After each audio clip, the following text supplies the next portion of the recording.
I have a lot of trauma from my childhood with food. So I've been struggling with this, since I was little. I remember being told, suck in your belly, you're fat, no man's going to want you. I heard this my entire life. And in our sessions, we talked about this. And you told me, but you're no longer 6. Now you're an adult and you get to fix this. Hello and welcome to another new episode of Emotional Eating Unwrapped. I'm your host, Alana Kessler, and if you are new to me, I am a registered dietitian. I've been in the health and wellness space for 20 plus years, and I've worked clinically. I've done all the things, but my passion is really helping women and men, actually all people, really just find love with their body, lose weight, reconnect with themselves, overcome any kind of emotional or addictive behaviors with food, and just really live your best life. So if you are here and you are new or you are a seasoned listener, welcome. And we're going to get into our episode today with one of my most inspiring clients, Jamille. Jamille is here today. Alec actually reached out to me and said, I really want to come on your podcast and talk about my journey. And that's really what we're here to talk about, because I love that. And I'm just so excited that you're at the place where you are it's just flowing out of you and you're ready to share with everyone. And you look unbelievable. So if you're watching on YouTube right now, and if you are someone who watches on YouTube, please subscribe. Also, if you listen to us on Spotify and Apple, please subscribe there, leave us a rating and a review. And if you would like a free one-on-one session with me, you can actually leave a review on Apple, screenshot that, send that to podcast@bewellbyak.com, or you can just DM me at bewellbyak.com on Instagram, and you will be entered in to win that one-on-one session with me. But we're going to talk about Jamille today. So hi. Hi. Thanks for having me. I'm so excited to be here. I'm so excited you're here. And honestly, I just want to hear what you're up to. I want to start, just tell us where you are right now. And then I want you to go into a little bit of your journey. And, we started working together, I believe 3 years ago. Yeah, I think so. And so it has been, your journey has definitely been, windy, curvy. You got pregnant in the middle of it. So let's talk about that. So I think I stopped coaching with you about a year ago. I was just thinking, so around Thanksgiving that I took that cruise. And I have lost another 30 pounds since then. So what's the total weight loss for you? 99. I wish I could say 100, but I'm like a pound away. So by the time this is posted, probably I'll be at 100 pounds lost. Unreal. And also, I also want to talk, I know, a whole person basically. And I want to just commend and just like give you flowers for the weight loss. But I know that the weight loss is just one part of the story for you. Yeah. But as we have always talked about, weight loss is a big part of it. Healing your relationship with food, healing, that's so important. But a lot of women want weight loss. A lot of people want weight loss. And it's possible to have both. And it's important to keep that intention in your mind about weight loss and not be ashamed or afraid to have that goal. And I feel like I really want you to share that part of your journey too with the people listening today. Yeah. So for someone, I used to weigh 322 pounds. So I didn't fit on any rides. As you remember, I was always tired. I ate whatever I wanted. Water wasn't even a thing. And that person compared to this person, I am just so much happier. And being in both bodies, I'm sorry to say, I am much happier in your smaller body. Like no doubt about that. It doesn't even compare, the life that I have now compared to my old life. It seems like ages ago, but it wasn't that long ago. And you wanted me to share something. So yesterday, fresh example, we had our Thanksgiving lunch at the office, and there was like this abundance of food. And years ago, this would have broken me. It would have turned into a binge where I would have spiraled, and this one meal would have turned into a 3-week binge. So I knew about it coming into it. So we talked so much about planning, and my days I planned ahead of time. So my Monday and Tuesday, I got my fruit in. I didn't overdo it on dessert. I chose not to have dessert a couple of days because I wanted to have a good sized dessert yesterday. I had a light breakfast. I ate the one meal, and I probably ate a little more than I normally would have, but I didn't, go overboard or kept eating, had seconds and thirds and fourths, or kept eating throughout the day. I had that one meal, and then I had a good sized dessert. I didn't feel hungry in the afternoon to have a snack, so there was no need. I waited to be hungry for dinner because I was like, if I'm not too hungry, I might have, maybe fruit or something light. And I did get hungry. My stomach started growling because he also taught me what hunger was. Around 6:30, okay, I can have my dinner. So I made my poke plate and plenty of water, had my vitamins, and for dessert, I had a handful of berries. And that's it. It was a good day. And then this morning, I woke up at 5. I had my walk. I'm going to work out later. And that's it. I had out of my mind. It doesn't bother me. I don't feel like I missed on anything. And it's amazing, this mindset that I have now. Yeah, do you like when people say eating like a normal person, is that what you imagine that it would be like? No. No, I didn't even know what I thought because I had all these ideas before. I thought that like I would just have to, make this effort and lose the weight and then go back to eating like crap again. It's not. Like it's life is about so much more than that. Food is like one part of life. There's so many other things going on. Can you just go back to where you were and, when we first started and what you feel like your struggles were? Because I think it's really important to, really hear the investment in time and just, the ups and downs of the journey to get to Yeah. where you are right now, which obviously is in a place where you feel so just comfortable with food, with yourself, no drama, like nothing really. And it's an earned, secure attachment with food, right? So, can you talk a little bit about where you started?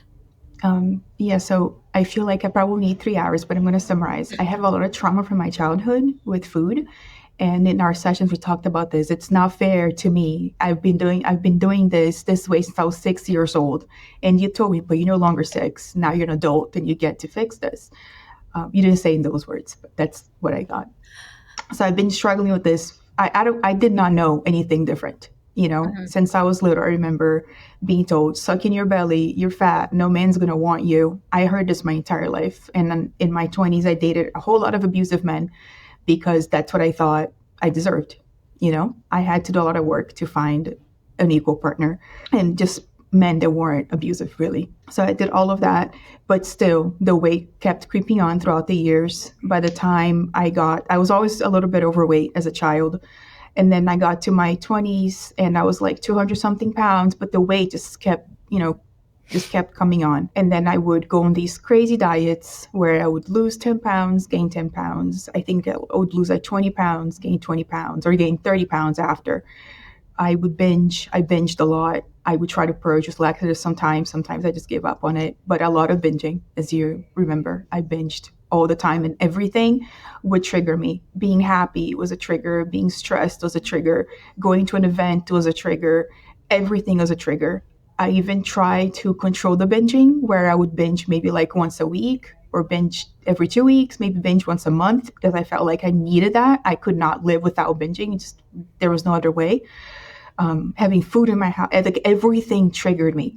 Like everything would be a trigger to binge. So I did all of that. And then I got pregnant, had my first daughter in 2017. And that's when my weight really went out of control. I left my old job, opened a business, and that's quite stressful. So just the weight just kept creeping on.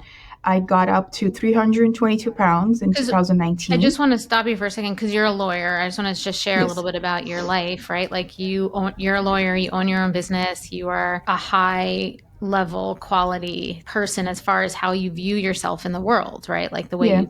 yeah. Hmm. And how Yeah. old are you? I just turned 40 a month ago Yay. Perfect. today. I think it's Hmm. really important to, also for people to understand that it's never too late to change. Yeah. It really is something that you could do at any Hmm. point. So I just wanted the listeners to Yeah. hear your age and the fact that you do have a very kind of girl boss like job and you are living in a hustle kind of culture Hmm. situation. And this was really possible for you. So, Yeah. So then I got up to 322 pounds, 2019. I started doing more videos for my business, and I was like, okay, I need to learn how to do makeup. And for me, I felt like the way I looked mattered to me for the first time in a long time. And with that went, weight loss was a part of it. I started exercising, eating healthier, but I went about it all the wrong ways, being crazy about calories, trying to control the binging. I would binge every 2 weeks. Every Saturday night, I binged. I remember one time I was going to order my binge food and the restaurant was closed. And that I went on a spiral. I was like, what do you mean? I was like almost violent. I was so angry that I could not get, like, this is crazy. It's addict behavior. It really is. It's not like looking back, I'm like, man, it's so not a big deal. If today I was gonna order I was looking forward to getting something and the restaurant closed, okay, like I'll just get it tomorrow. Nobody died, but did you die? No, But that I almost got violent. I remember being angry and like throwing the phone, like this is insane. They closed at 6. I would have ordered earlier, and I had to eat this today. I have to eat it today. All these rules. I lost a lot of weight. I think I lost maybe like 50 pounds, 60 pounds. And then I went through something stressful at work and I put it all back on and more. And that's when I found you. And we started this journey. And in working with you, there was a lot of grieving. Remember all my crying sessions? I remember one time you were going through my journal and there was a piece of cake and you told me, you get to eat half. And I started crying. Remember that day? I started crying like a little girl. I'm like, what do you mean? I want to eat it. And you're like, why are you so emotional? It's just cake. And I was so like, but I really want to eat it, Mm-hmm. Yeah. Yeah. Oh my God. I do remember. Why do you think it worked working with me? Well, I need accountability. So the fact that we always had their calls and the journal was a really great tool, which like I didn't lose any weight the last couple weeks. I didn't gain either. I just maintained. And then I was like, but I haven't been journaling because I just got you. I kind of eat the same thing every day anyways. And I'm like, let me journal because then I'm going to see like, the bites here and there. You're talking about now. Now, like, yeah. Okay. Today, now, yeah. So the journal is a great tool because you had the journal where I had to take pictures of everything. And a lot of times we eat very mindlessly or we eat out of habit. I remember you were asking me like, but are you hungry when you eat this? And I'm like, I don't know. I eat this every day. I've been eating it for years. And you're like, right, but why? And I'm like, I just do. Why are you asking me this? It's breakfast. And you're like, right, but are you hungry? And I was like, well, tell me what hunger is. And then you taught me that, it's so many things. It's amazing. Like you're a miracle worker. I've been struggling with this my whole life. And you did it. Like we did it, I mean, we did it, and I feel like, do you want to talk a little bit about your journey with when you got pregnant at all? Yeah. Or yeah. Yeah, so I got pregnant and I got pregnant with an IUD on and it was oh my gosh, it was so stressful. It was one of the most stressful times of my life. And then I did put on weight, but a lot of it was because the pregnancy was so swollen. I had the baby in 2024 and then the weight, kind of like I lost like 40 pounds in a month just from the water weight. But then my old habits were creeping in and trying to breastfeed and not sleeping. And then you're like, okay, let's go back to the journaling. Let's do this again. You have it in you. And it was a lot easier once I kind of had it in me. I just had to wake up that part of myself again and go back to everything. Yeah. And it's really important to realize that everything is really in you, because something that I think I've heard from people who do want to do this work with me, potentially one-on-one, because we worked one-on-one, since we've worked together, I have distilled a lot of that process and that methodology into the sober eating sequence, which is the self-guided program with the sober eating playbook, which refers to it's self-guided, but it refers to a lot of what you're talking about with the journaling, a lot of the same prompts and all that. But a lot of people worry that when they work with somebody one-on-one, like we did, they're going to become codependent on me. And so I think it's really important that I always tell people who worry about that. And I'm like, no, I'm so obsessed with making sure that you are not dependent on me. But I think it'll be really important. And but I think it's important for you to explain maybe how I make sure that at the end of the day, you are not dependent on me forever as somebody that is your accountability person forever. And, how part of the work is making sure that you are autonomous with the skills without me. Yeah. So I have to say, you would never let that happen. Like, let somebody be codependent on you. You'd be like, nope. But with me, it was a year ago, I went on the Disney cruise And we had talked about it, had planned for it, but then my Wi-Fi was very spotty and I couldn't journal. And I remember the first day, I'm like, oh my gosh, this is not posting. I would like try to post, keep trying to post. And it wasn't posting. And then I said, F it, I'm just going to eat then. Since, mom's not here, I can do whatever I want.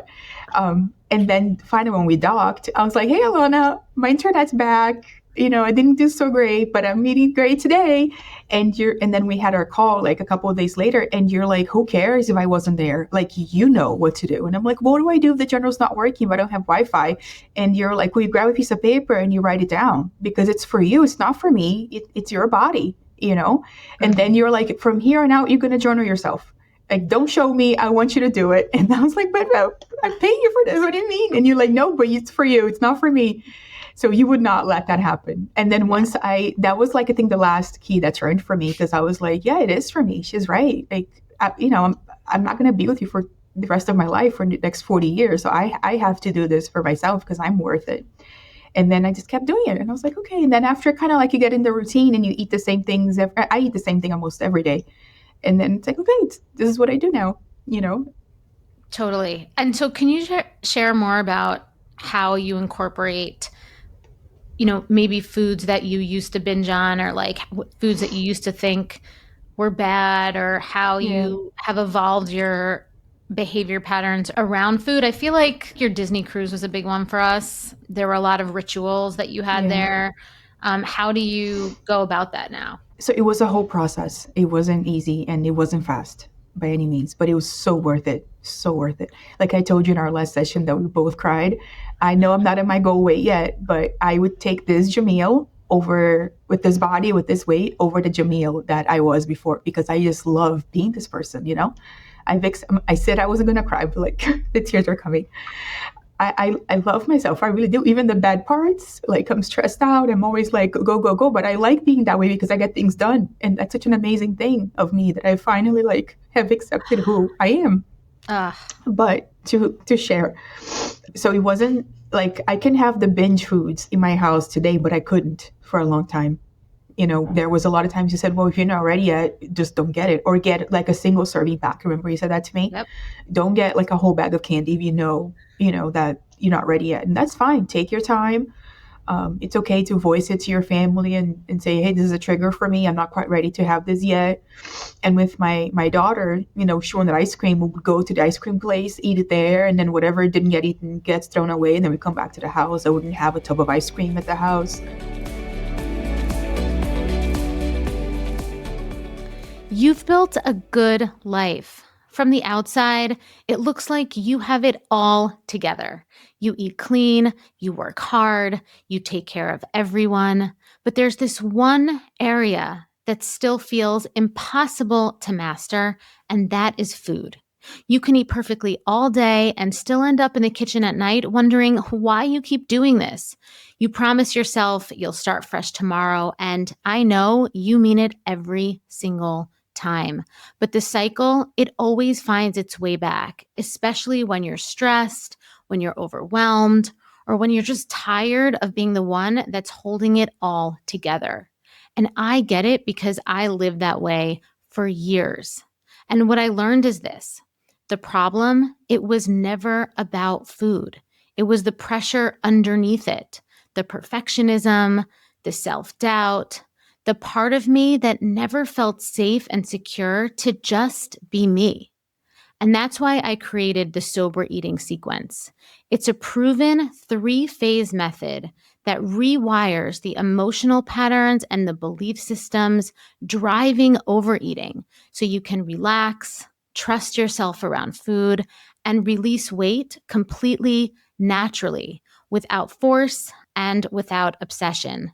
Because when your body feels secure, it lets go. The cravings quiet, the self-punishment, it softens, and food, it stops being the thing that you have to fix. This is not another plan. This isn't another rule book. It's a revolutionary transformation for your nervous system, for your body, and for your identity.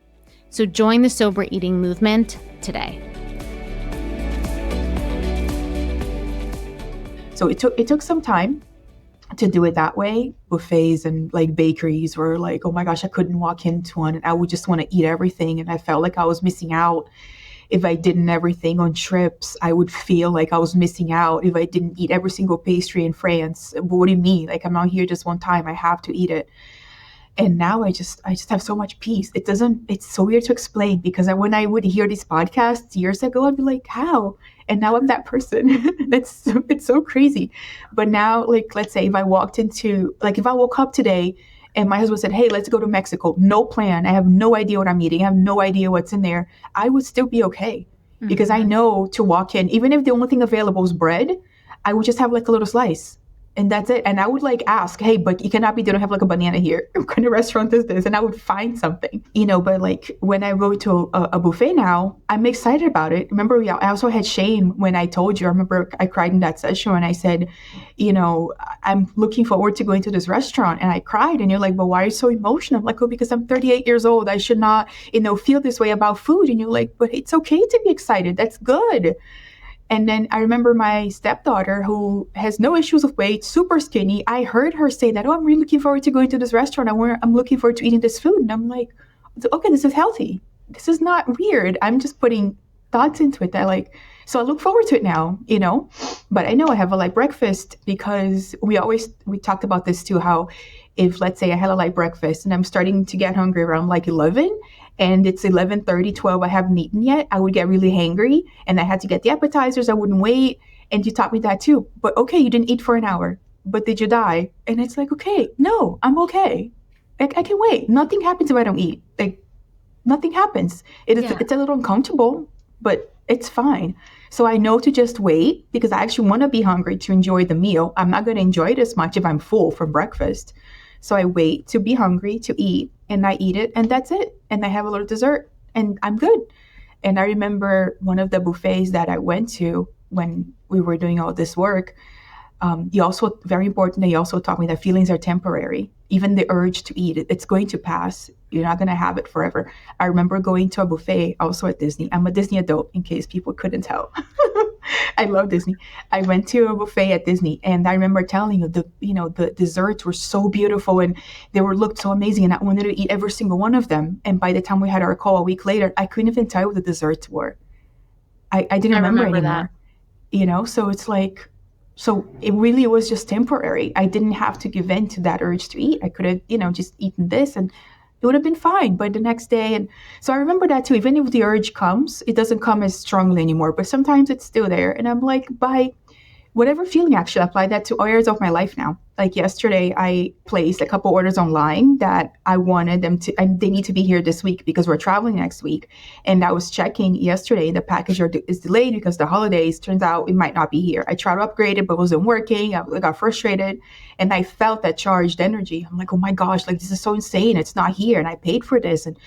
And I was like, okay, it's going to pass. By tomorrow, I'm not going to be feeling this way. And it is what it is. If I don't get the package, I don't get the package.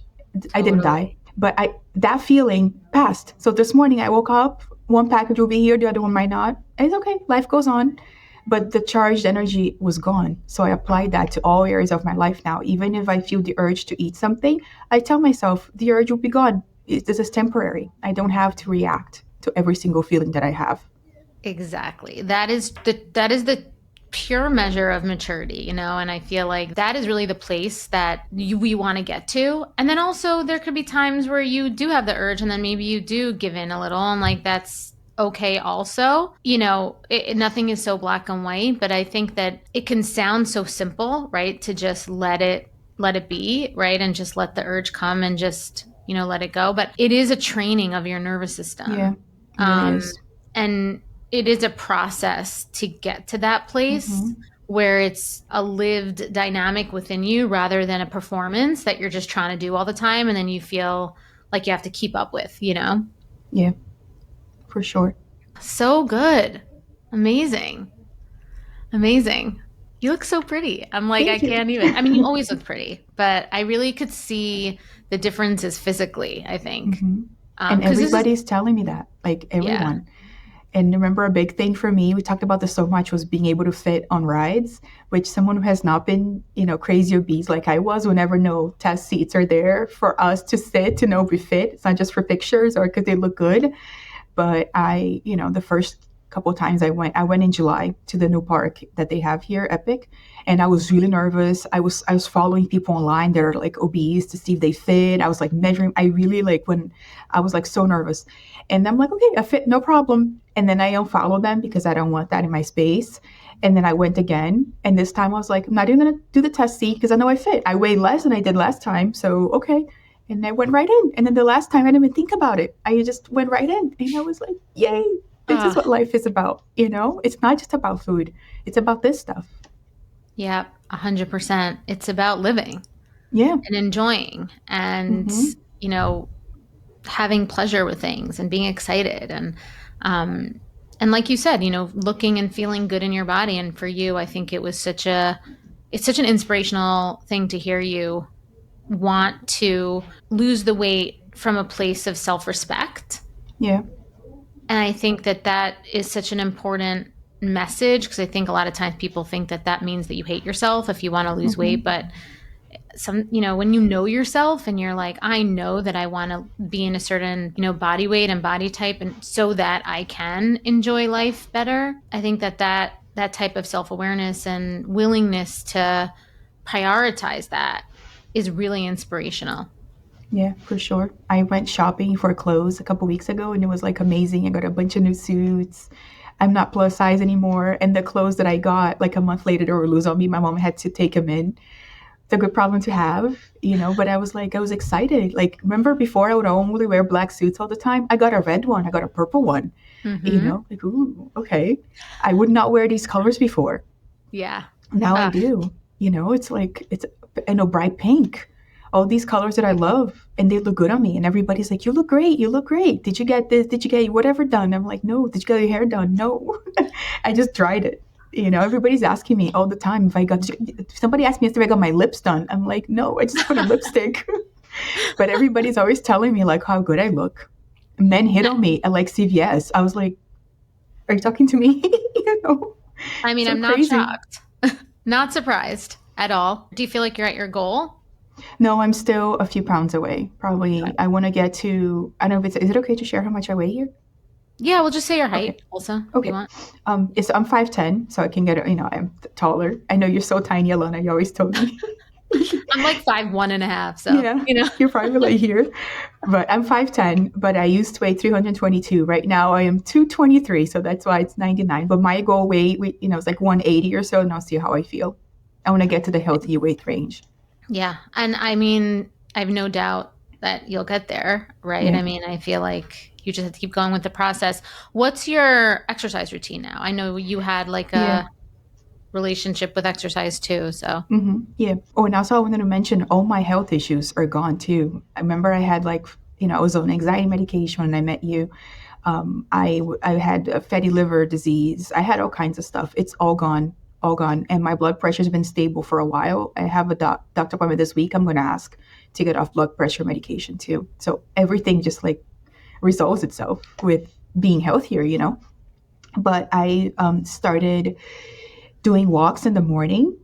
Waking up at 5 a month ago, and it's been amazing. I always did cardio. I do cardio 4 times a week. I also do weights. I don't love exercising. I'm not saying that I love it, but I do love how it makes me feel. And I've never gone back to exercise and thought, oh, I shouldn't have done that. Kind of like when you eat too much and you're like, man, I shouldn't have ate so much. I've never gone back to exercise and thought, oh, I shouldn't have done that. I've always not regretted it. So I know it's good for me. But I'm doing cardio at like 5:30, from 5:30 to 6:15 every day. But it's not because, I'm going to burn 400 calories. It's not because I'm going to eat, an extra piece of cake today. I don't even track calories anymore. It's just because when I do that, I start the day off on a good foot. And I'm like, okay, I already did something for myself today. So today's going to be a great day. Mm-hmm. And also I feel like I have an abundance of time in the morning. I'm not rushing to get my kids ready, to get myself ready. I always leave the house early because I woke up early and I did everything. And also I have silence for an hour before my girls wake up. And I can listen to a podcast and not have anybody say, mom, mom, mom. So that's been really good. But I do go to sleep at like 8:30.